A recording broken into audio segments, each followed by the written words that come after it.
신년 주일 예배를 함께 드리게 되어 하나님께 감사를 드립니다. 2022년보다 더 올해는 희망을 가지고 있습니다. 작년은 코로나19로 인해서 어수선한 분위기가 있었습니다. 여전히 코로나 확진자들이 나오고 있지만 이스라엘 같은 나라의 경우에도 보면 곧 코로나를 독감 수준으로 취급할 것이라고 얘기하고 있습니다. 코로나의 위기가 사라진 것은 아닙니다. 여전히 조심을 해야 하는 것은 사실입니다.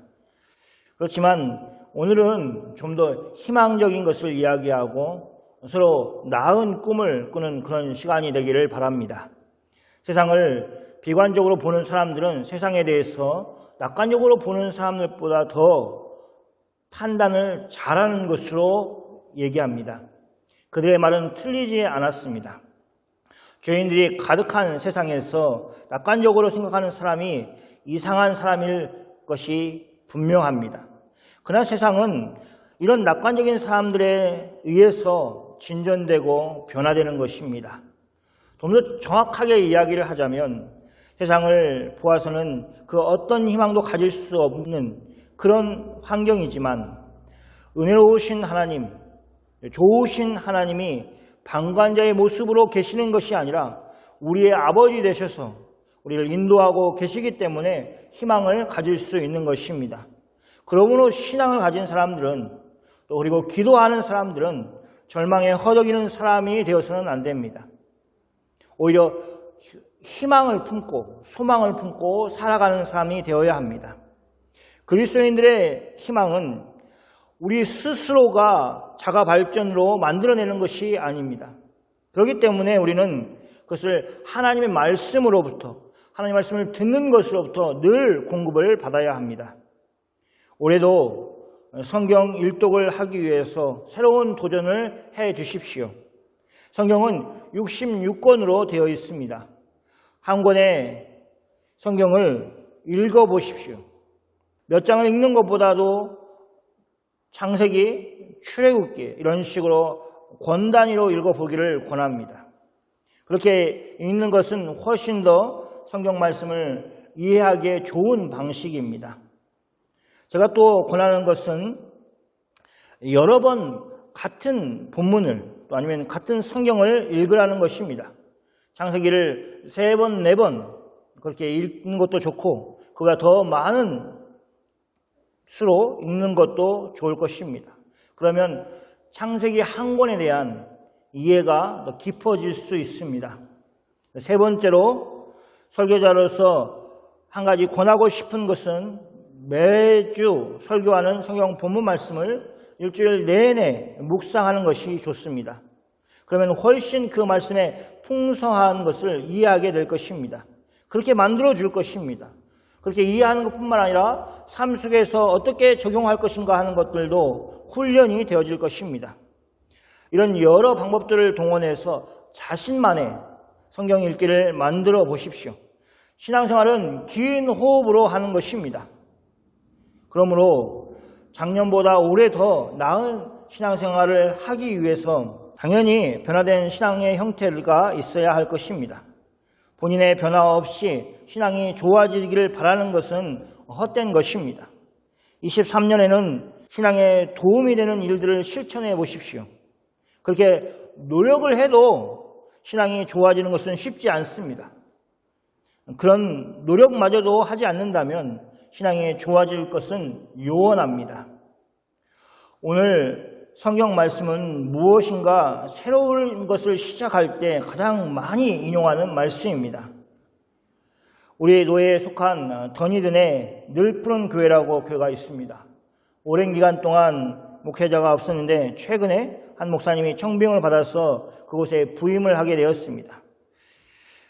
노예 가운데 이제 소감을 얘기를 하는데 그 목사님이 아내분과 함께 가장 많이 묵상했다고 하는 말씀도 오늘 우리가 함께 읽은 이 본문 말씀입니다. 부교육자 생활을 하다가 처음으로 담임을 해야 하는 젊은 목회자의 심정이 바로 오늘 우리가 말씀 가운데서 여호수아의 심정과 같기 때문에 그렇게 목사님이 많이 묵상을 하였을 것입니다. 오늘 본문 말씀이 이 젊은 목회자가 묵상을 하고 이해한 정도로 이해하기 위해서는 같은 정도의 그런 무게가 아니더라도 그와 비슷한 무게감을 가지고 하나님이 우리에게 맡기신 일에 대해서 생각을 해야 된다는 전제가 필요합니다. 2023년 하나님께서 나를 통해서 이루어 가실 일들을 생각하니 그 일을 어떻게 내가 이루어 갈 수 있을까? 염려가 되고 걱정이 되는 마음이 있어야 됩니다. 내가 어떻게 그 일을 감당할 수 있을까 하는 그런 불안하고 두려운 마음이 있어야 됩니다. 그런 부담감을 가지고 있는 사람이 이 말씀의 의미를 제대로 이해할 수 있습니다. 그런 사명감이나 책임감이 없는 사람에게는 절대 가슴을 울릴 수 없는 말씀 중에 하나가 바로 이 오늘 성경 말씀입니다. 제일 먼저 올해 그리스도인으로서의 목표가 있어야 합니다. 서부교회 성도로서 목표를 세워야 합니다. 눈에 보이는 목표가 있고 그것이 하나님이 우리 자신에게 맡기신 것임을 마음속으로 받아들이는 일이 선행되어야 합니다. 그것은 교회 구성원 중에 나 아닌 다른 사람들이 할 일이라고 생각하는 사람에게는 이 하나님의 말씀이 별로 감동이 없을 것이고 또 의미가 없을 것입니다. 작년에 실패하였더라도 다시 올해 하나님 안에서 목표를 세우고 나아가야 합니다. 아무것도 바뀌지 않았다고 생각을 할 수 있습니다. 그렇지 않습니다. 하나님은 우리가 실패처럼 보이는 순간에도 우리와 함께 하시면서 우리를 성장시키시고 성숙시키시고 계십니다. 하나님은 우리를 준비시키십니다. 그 기간을 헛된 시간이라고 생각하는 사람들은 농부에 가서 그 지혜와 인내를 배워야 합니다. 농부는 씨앗을 땅에 심기 전에 이미 씨앗에서 장차 어떤 수확을 할 것인지를 내다볼 수 있습니다. 그런 지혜가 있습니다. 농부는 수확을 예상하지만 그것을 당장 얻을 수 있는 것이 아님을 경험을 통해서 잘 알고 있습니다. 그래서 기다릴 수 있습니다. 씨앗을 심고 가꾸고 물을 주고 그래서 자라는 것을 기다려줍니다. 꽃이 피는 것을 기다려줍니다. 열매를 맺는 것을 기다려줍니다. 열매가 맺었다고 바로 수확을 하는 것이 아니라는 것을 우리는 알고 있습니다. 열매가 수확할 수 있는 수준까지 자라는 것까지도 기다릴 수 있습니다. 그동안 농부는 인내합니다. 더 큰 기쁨을 얻기 위해서 기다릴 줄 아는 것입니다. 이 농부의 인내를 우리는 배워야 합니다. 특별히 자판기처럼 동전을 넣으면 결과가 나오는 오늘날의 세대를 살고 있는 우리에게는 이것이 참으로 중요합니다. 세상이 우리의 삶이 그렇게 자판기처럼 작동하지 않는 일들이 얼마나 많다는 것을 깨닫고 받아들여야 됩니다. 본인에게도 그리고 사랑하는 사람들에게도 인내라는 사랑의 한 면을 보여주는 것에 인색하지 말아야 합니다. 사랑은 오래 참는 것이라고 성경은 말하고 있습니다. 오래 참는 것 자체가 사랑입니다. 그래서 우리가 오늘 본문을 접하면서 가장 먼저 반성해야 할 것은 하나님이 우리에게 주신 목표를 잃어버렸다는 것입니다. 그중에 가장 많은 이 반성을 해야 될 것은 바로 저입니다. 목표를 가지고 신앙생활을 열심히 할 수 있도록 인칼리지 해야 될 책임이 목회자인 저에게 있기 때문입니다. 오늘 본문 말씀을 보면서 여호수아가 받은 하나님의 말씀 속에 있는 목표는 하루 이틀에 이루어지는 것이 아니라는 것을 알 수 있습니다. 그리고 여호수아 혼자 힘으로 할 수 있는 일도 아닙니다. 오늘 말씀의 배경을 먼저 살펴보겠습니다. 여호수아 1장 1절 말씀입니다. 같이 읽겠습니다. 여호와의 종 모세가 죽은 후에 여호와께서 모세의 수종자 눈의 아들 여호수아에게 말씀하여 이르시되, 여호수아서를 시작하면서 모세의 죽음 이후에 있었던 일인 것을 기록하고 있습니다. 성경은 모세를 여호와의 종이라고 말하고 있습니다. 모세가 얼마나 하나님의 말씀을 따라서 살았는지 그리고 이스라엘을 이끌었는지 하는 것을 잘 보여주는 표현입니다. 모세는 장족만 60만이나 되는 많은 사람들을 이끌었습니다. 그런 사람이었습니다. 그렇지만 그에 대해서 소개할 때 뭐라고 생각하느냐? 여호와의 종이라고 소개하고 있습니다. 그리고 그것은 모세의 입장에서 가장 영광스러운 칭호일 것입니다.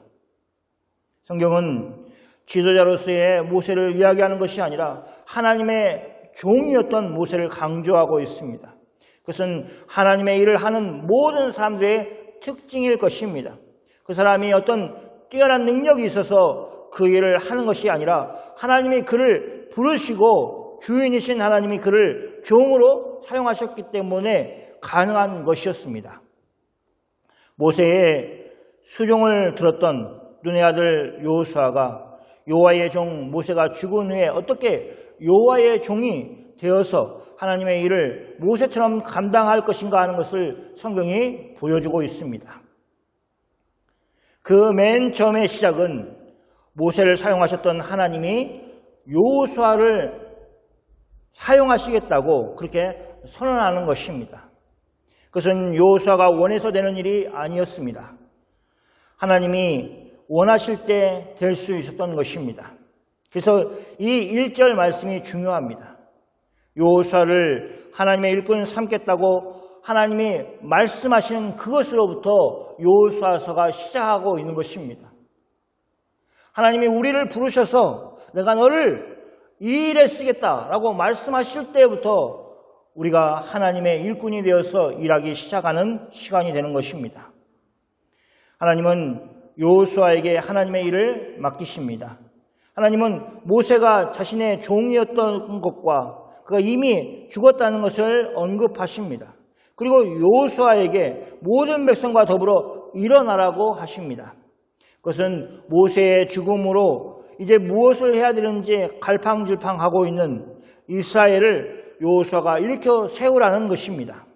하나님은 모세를 통해서 약속하셨던 그 약속을 모세가 죽었다고 해서 버리시지 않으시고 그 일을 이스라엘을 위해서 이제 모세의 수종자 눈의 아들 여호수아를 통해서 계속 진행하시겠다고 약속해 주시는 말씀입니다.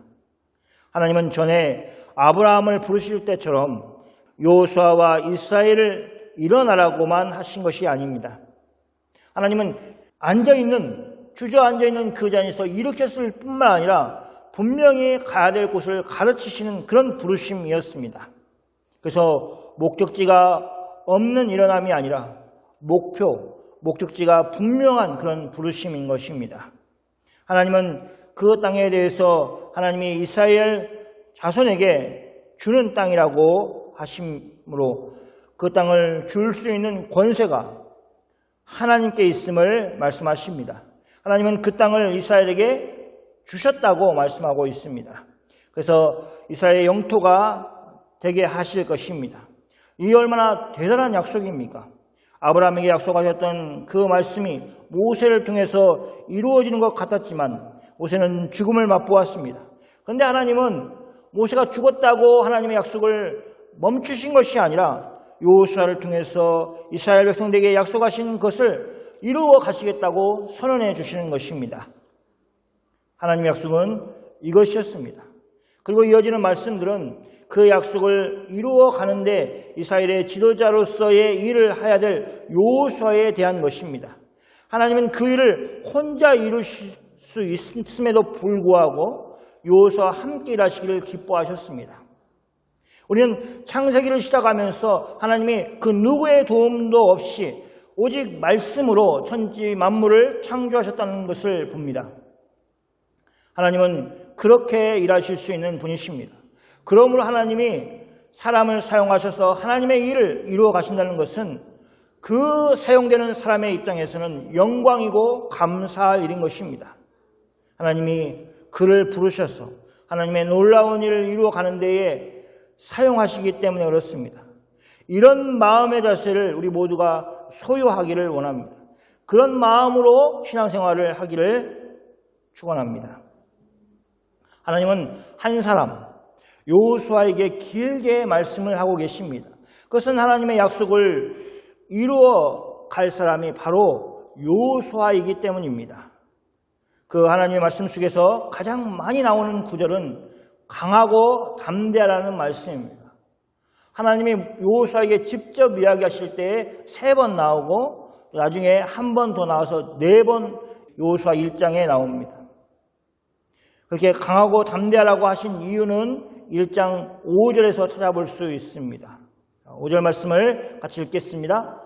내 평생에 너를 능히 대적할 자가 없으리니 내가 모세와 함께 있었던 것 같이 너와 함께 있을 것입니다. 내가 너를 떠나지 아니하며 버리지 아니하리니. 하나님은 여호수아에게 강하고 담대하라고 하셨는데 그 이유는 첫째는 여호수아의 평생에 여호수아를 능히 대적할 자가 없을 것이기 때문입니다. 두려워하고 약해지는 이유가 무엇입니까? 그것은 자신을 대적하는 사람이 자기를 이길 것이라는 것을 두려워하기 때문에 그렇습니다. 자신의 대적이 자신을 이긴다는 것 자체가 얼마나 큰 공포이겠습니까? 그리고 자신이 이길 수 없다는 생각이 들 때 어떻게 담대할 수 있겠습니까? 어떻게 강한 마음을 먹을 수 있겠습니까? 그런데 하나님은 여호수아에게 약속해 주십니다.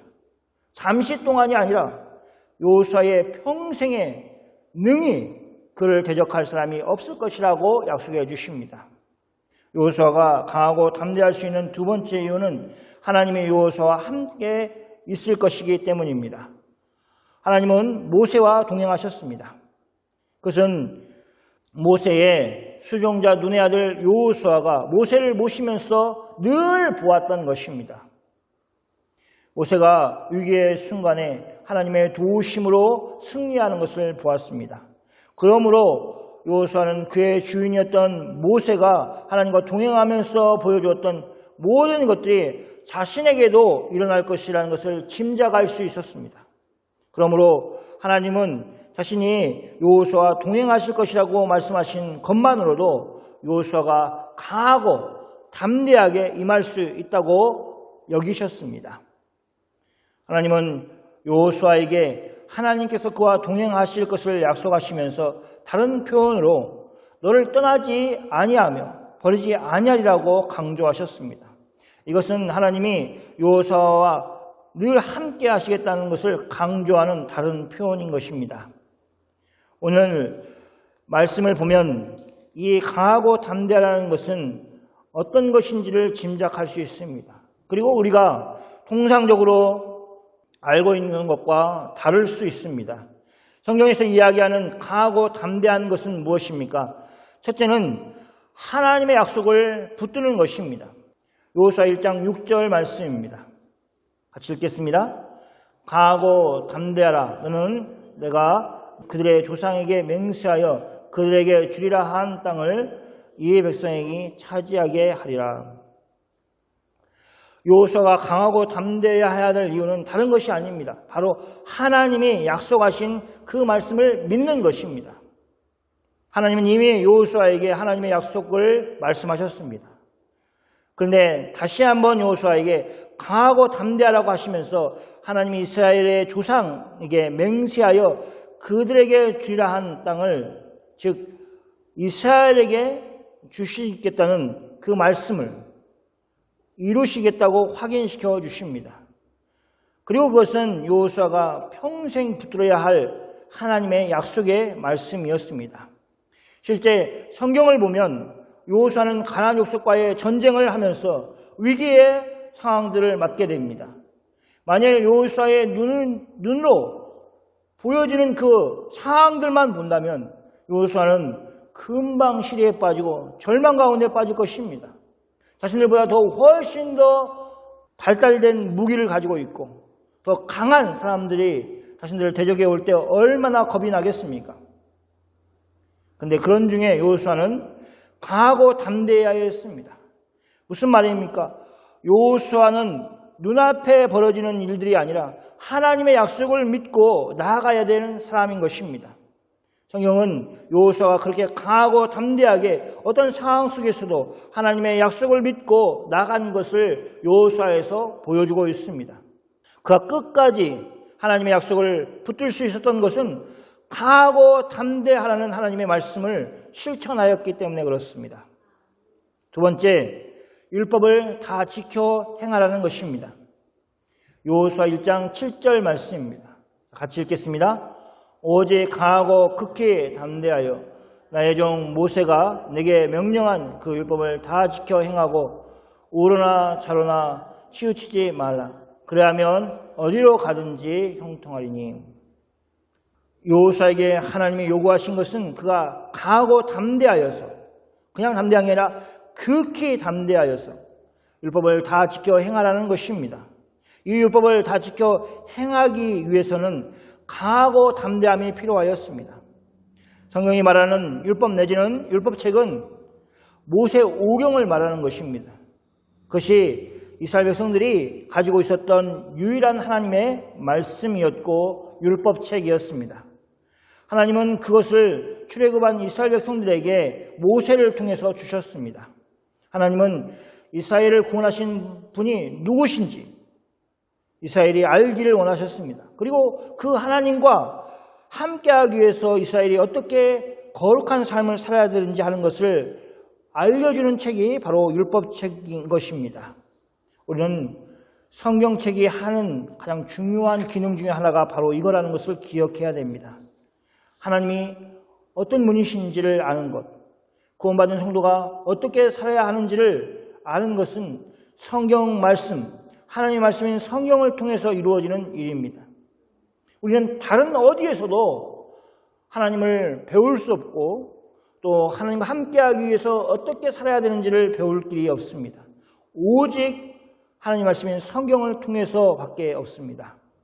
그 말씀에서 치우치지 않기 위해서 강하고 담대해야 합니다. 하나님이 주시는 강하고 담대함으로 무장하지 않으면 사람들의 지혜에 쉽게 휘둘려집니다. 그리고는 그 말씀에서 치우치는 결정을 내려야만 험난한 세상에서 성공할 수 있고 살아남을 수 있다는 유혹에 쉽게 넘어지지 않을 수 있습니다. 세상은 얼마나 많은 유혹을 하고 있습니까? 세상적인 유혹에 흔들리지 않고 하나님의 율법을 다 지켜 행하기 위해서는 하나님이 주신 강하고 담대함이 반드시 필요한 것입니다. 나는 세상의 방식이 아니라 성경이 말씀하시는 하나님의 방식으로 살 거야 라고 결단할 수 있는 강하고 담대함이 우리에게 요구되는 것입니다. 하나님이 여호수아에게 원하시는 것은 외부의 세력과 싸워 크게 승리를 하라는 것이 아니었습니다. 하나님은 그런 것을 위해서 여호수아를 강하고 담대하라고 말씀하신 것이 아닙니다. 전쟁을 치르는 것 자체가 하나님께 중요하지 않은 것이 아니었습니다. 그러나 그것보다 더 중요한 것은 여호수아가 강하고 담대하여서 하나님의 말씀에서 치우쳐 살지 않는 것이었습니다. 하나님의 약속을 붙드는 것이었습니다. 전쟁과 같은 외부적인 활동을 위해서 강하고 담대해야 되는 것이 아니었습니다. 오히려 여호수아 자신, 10개는 이스라엘 자손이 먼저는 하나님의 약속을 믿기 위해서 또 그 약속의 말씀을 붙들기 위해서 강하고 담대해야 했고 또 하나님의 율법을 지키기 위해서 좌로나 우로나 치우치지 않고 다 지켜 행하기 위해서 강하고 담대해야 했던 것입니다. 하나님은 그가 해야 할 일들, 즉 가나안 족속과의 전쟁에 대해서는 염려할 것이 없음을 그의 길이 평탄하게 될 것이며 여호수아가 형통할 것이라는 표현을 통해서 말씀하고 있습니다. 진짜 여호수아가 해야 할 것은 하나님이 주신 기준을 잘 지키는 것입니다. 그것을 지켜나가는 것입니다. 그래서 강하고 담대하게 해야 했습니다. 사람이 흔들리는 것은 여러 요인들이 있습니다. 어떤 사람은 강압적인 것에 의해서 흔들릴 때가 있습니다. 자기를 위협하고 또 그렇게 하지 않으면 큰 손해가 볼 것으로 위협하기도 합니다. 그러나 그것만이 위험한 것이 아니고 오히려 달콤하게 이거 하면은 좋아지고, 이거 하면 성공하고, 이거 하면 돈을 벌고 라고 하는 그 유혹이 또 비등하게 우리를 하나님으로부터 멀어지게 하고 하나님의 말씀에서 치우치게 만든다는 것을 기억해야 됩니다. 이 말씀을 통해서 제가 여러분과 함께 이야기하고자 하는 것은 2023년을 시작하면서 강하고 담대한 마음을 가지고 시작하자는 것입니다. 그것이 외부의 강력한 대적을 물리치기 위해서 그래야 하는 것이 아니라 먼저는 우리 스스로가 하나님의 약속하신 말씀을 붙들기 위해서입니다. 그 말씀에서 치우치지 않고 살기 위해서 필요한 것입니다. 이것을 여호수아의 시대가 아니라 우리의 시대로 적용하면서 살아야 합니다. 우리에게 계속해서 끊이지 않는 유혹이 있을 것이기 때문에 그렇습니다. 2022년에 있었던 유혹들이 우리를 위협하는 것들이 2023년에는 다 사라지고 없는 것이 아닙니다. 하나님의 약속을 의지하는 것이 세상 사람들의 눈에는 어리석게 보인다는 사실을 알면서도 믿음을 계속해서 붙들고 주위 사람들에게 이 길이 생명의 길이라고 말할 수 있는 그 강하고 담대함이 우리에게 필요한 것입니다. 자신의 이익을 위해서, 자신의 이익을 지키기 위해서 쉽게 하나님의 말씀을 무시하고 사는 사람들이 얼마나 많이 있습니까? 그러면서 결과적으로는 하나님께 영광을 돌리기 위해서 하는 것이 아니냐고 그렇게 변명하는 사람들이 얼마나 많습니까? 그럴 때 강하고 담대하여서 하나님 말씀에 치우치지 않고 살아가는 사람이 되어야겠습니다.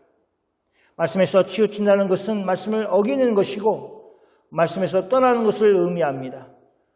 늘 말씀 안에서 치우치지 않는 삶을 살아내기 위해 강하고 담대하십시오. 사랑하는 성도 여러분, 2023년은 이렇게 강하고 담대함을 가지고 사는 해가 되기를 바랍니다.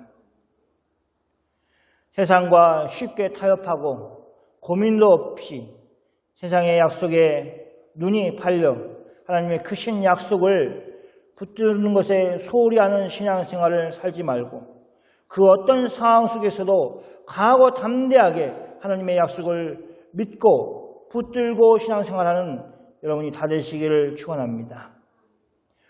여호수아가 하나님이 약속하신 것을 이루기 위해서는 다른 것이 필요한 것이 아니라 하나님의 약속을 믿는 믿음과 하나님의 말씀에서 치우치지 않고 행하는 것이 필요했습니다. 그 일을 위해서 강하고 담대하라고 하신 이유는 그것이 있을 때 약속을 붙들 수 있기 때문이고 그것이 있을 때 율법을 다 지켜 행할 수 있기 때문이었습니다. 우리가 기억해야 할 것은 그 강하고 담대함마저도 하나님 아버지께서 주신다는 것입니다. 그러므로 하나님 아버지께 구해야 합니다. 그분은 꾸짖지 않으시고 구하는 것을 호의 공급해 주시는 분이시기 때문에 그렇습니다. 2023년 하나님이 공급해 주시는 강하고 담대함을 힘입어 믿음으로 서 있는 삶을 다 사시기를 축원합니다. 하나님의 말씀이 믿어지는 여러분이 되시기를 축원합니다. 하나님의 법을 다 지켜 행하는 여러분이 되기를 축원합니다. 아멘. 함께 기도하겠습니다.